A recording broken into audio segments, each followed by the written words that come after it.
Good morning, everyone. Good morning. I want to thank Sanctuary Light here in Williamsburg, Indiana, for allowing me to give this talk. Today's talk was written in 1855 by George Linton, and this is chapter 2.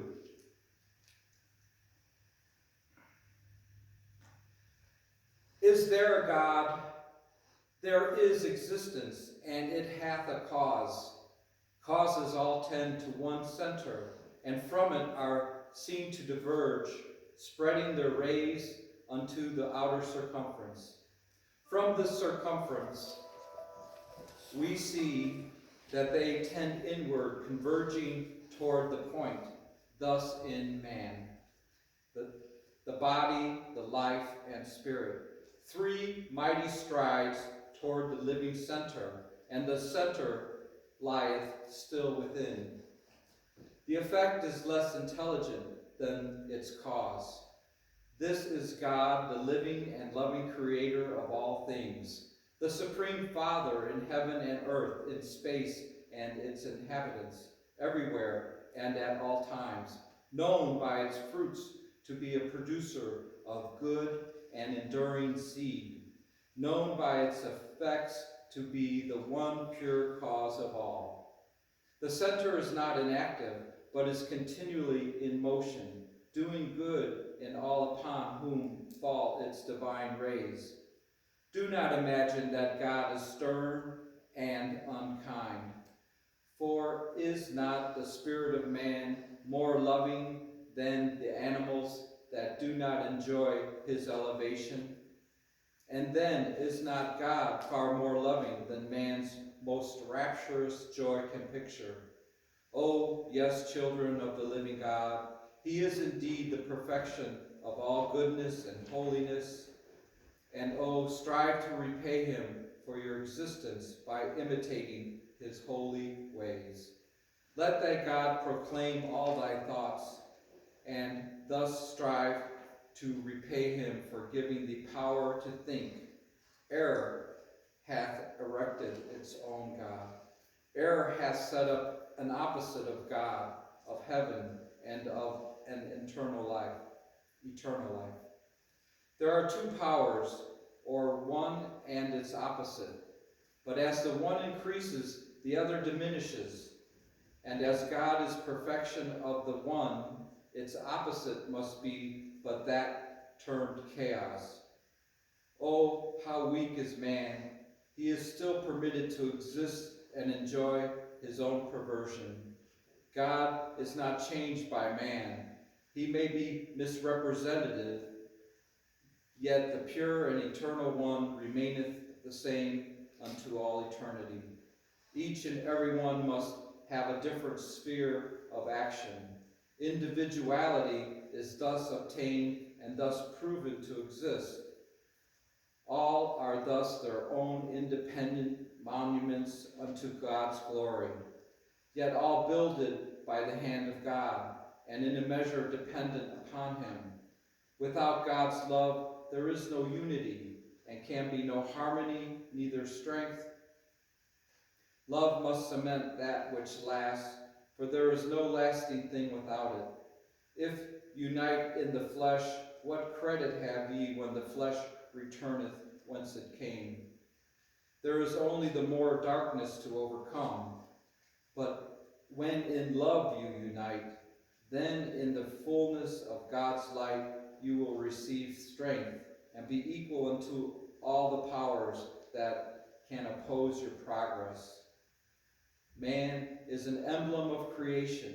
He hath light and darkness, life and death, deity and chaos, represented within his own being. Death is his tribunal, light his judge, and deity holdeth within his hand the just reward. Life holdeth before the light his actions, and the decision is according as the deeds performed. Chaos yieldeth her picture in evidence. For every good action of the life hath drawn a light line upon her dark face. Beware of the dark colors, for they do not show in the perfect darkness. And the time thus wasted maketh an unfinished picture that shall condemn thee. Light attracteth light, and darkness loveth darkness. If life be by light revealed, darkness is thereby repulsed. Yet if darkness reveal the life, light is thereby repulsed. And the future progress of the Spirit thus rendered more gloomy and slow than if the light were attracted. The Spirit, which has eyed the light and acted in love while in the body, making manifest God's pure truth, hath established an affinity for the light, and can approach it by rapidly when freed from outside influences, to dwell in its own pure depths unto all eternity. If dark thoughts have prompted actions darker than themselves, and a life becomes stained with black images, then is an affinity for darkness and error formed, which it is indeed hard to break. Thus, while the light attracteth towards purity, the opposite attracteth towards its impurity, thus retarding the homeward passage of the poor benighted child of error. The action of the perfect Creator are seen in the varied yet harmonious actions of the universal creation. The outer is but the embodiment of the inner, and hence how supremely wise and loving must be the grand source whose condensed thoughts are countless heavenly bodies. Oh, who save God can understand God's ways? It is a fearful thing to teach. The secrets of true knowledge are hard to find, and when found are hard to be explained. Hard to find because they tend step by step toward the center, God, and hard to be explained because all things are as rays of God. Man should first open the channel of his central communication with the fountain of all wisdom, and thus be enabled to view the central powers of nature's numerous host with an enlightened understanding. Material eyes were constructed to view matter, yet God never intended that only the outside eye should be used, but it intended it to be used to be living proof of the inner existence. From God cometh all. All life is but the effect of light. Each and every one has within its being that vacancy which maketh change necessary. Each and every one hath within its beings that vacancy which maketh change necessary. If all were perfect, there could be no change. From the atom up to the great Creator, all are different. All have individuality. All divide into innumerable ones. Disagreement proveth imperfection. Harmony is the fruit of perfection. All are effects. Man, thinking he knew the truth, hath made unto himself a god, and led the blind into his own trenches. Without a false foundation, false temples cannot be erected. They are built upon sand. Pour upon the sandy foundations the divine waters of truth, and the dreadful weight above shall sink forever beneath the surface. All things brought to the rescue will but increase the weight and render the destruction more sure. For error cannot help sustain that which truth is sinking. Truth is honest and simple, yet is the cornerstone upon which God's own throne standeth. How often are long lives spent in wasting talents that should glorify their Creator? Body, mind, and even spirit itself are made subservient unto low desires. Instead of communing with angelic companions and feasting in the light of divine wisdom, how often do they stoop, and in the darkened crowd of misled children grovel in filthy, corrupting passions. There is sufficient light for all, and all have sufficient their own need, which if used must elevate themselves and their brethren. The blind submission of man unto the might of outside power, and his fear of its punishment hath kept his spirit in bondage. As God is free, so must man become before earth can be worthy of his divine presence. And if true unto thyself thou canst attract not only angels bright and holy, but the pure one, in whom center all pure essences, will approach and bless and purify the spirit with his divine intelligence. The Son and child of God, a slave unto the flesh, a ruler in the heavens, serving upon the earth.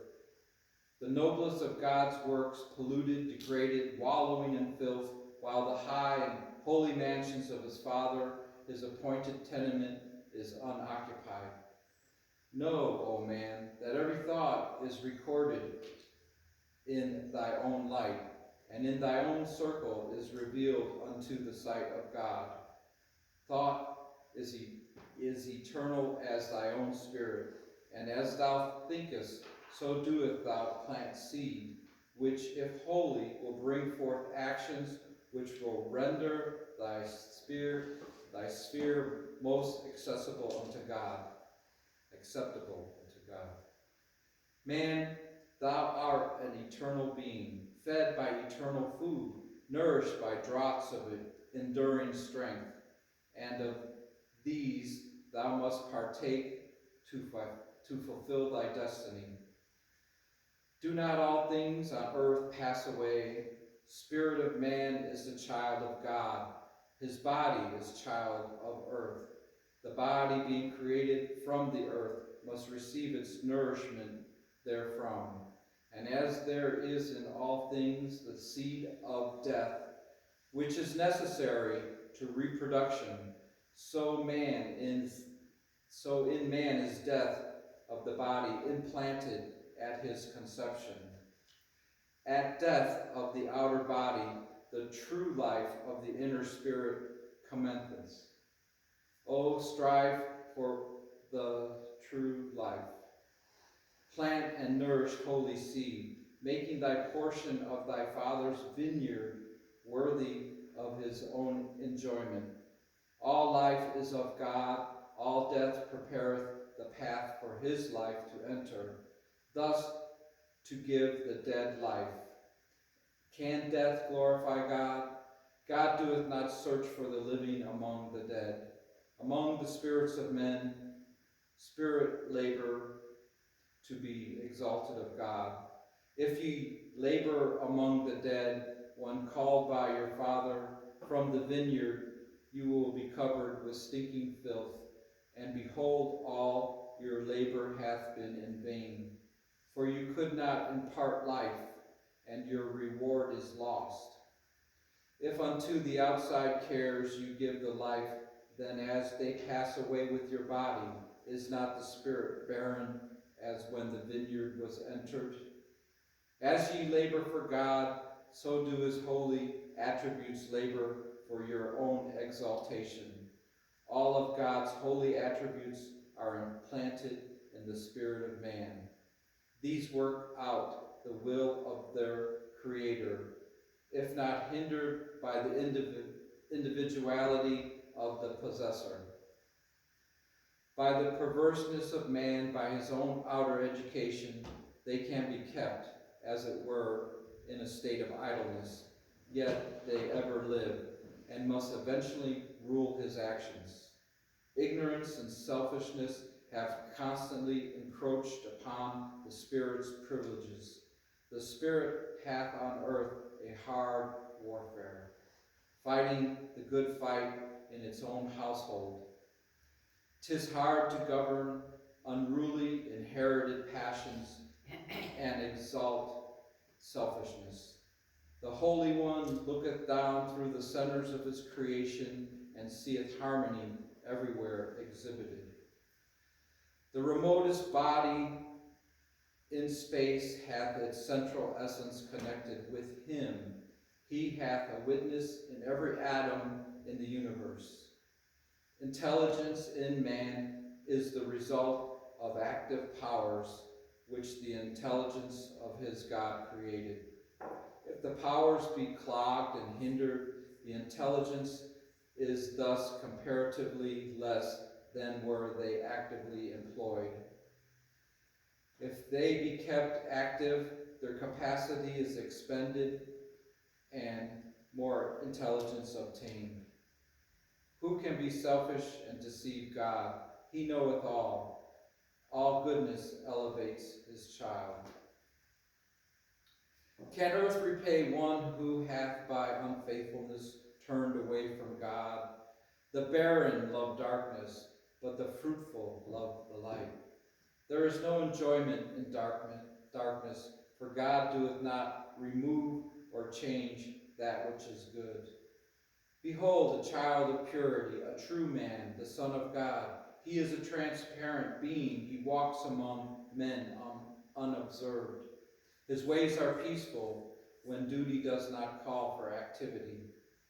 To himself the divine light floweth unobstructed, and through him it passeth in purity. 'Tis the light of his eye, the wisdom of his mouth, and the sweet joyous strains unto which his enchanted spirit loveth to listen. It descendeth as a shaft of living light into his spirit, and illuminating the temple in which it dwells, sends out rays of brilliant glory unto all observers. His visions are purified.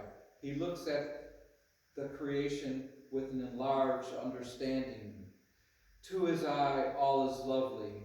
He looketh in the pure light in which his Father's eye beheld his creation, and then pronounced it good. His purity is used by deity to behold his works. He turneth toward the heavens, his longed-for home. To his vision now cometh his Father's throne. Angelic hosts smile down upon him, and in their midst standeth one who bendeth down his gaze, and sheddeth around him the holy light of divine favor. Laborer, behold thy reward. This bright crown is for thee to wear in my presence unto all eternity. Thou art worthy by faithfulness and purity ennobled. Humility hath exalted thee unto high position, and with thee I am well pleased. The Spirit of God worketh through him, and nothing so disagreeable or uncongenial as to sully this pure helpmate. He hath no affinity for discord. His calmness repels it, and it shuns him as an enemy. Oh, what an enviable position, yet how few seek earnestly to obtain it. When obtained, it is never lost. Heaven's glory lasteth. God light is eternal, and whosoever partake thereof can never forget the sweetness of the draught. This concludes chapter 2, a highly abridged version, Charles Linton, 1855. Thank you very much.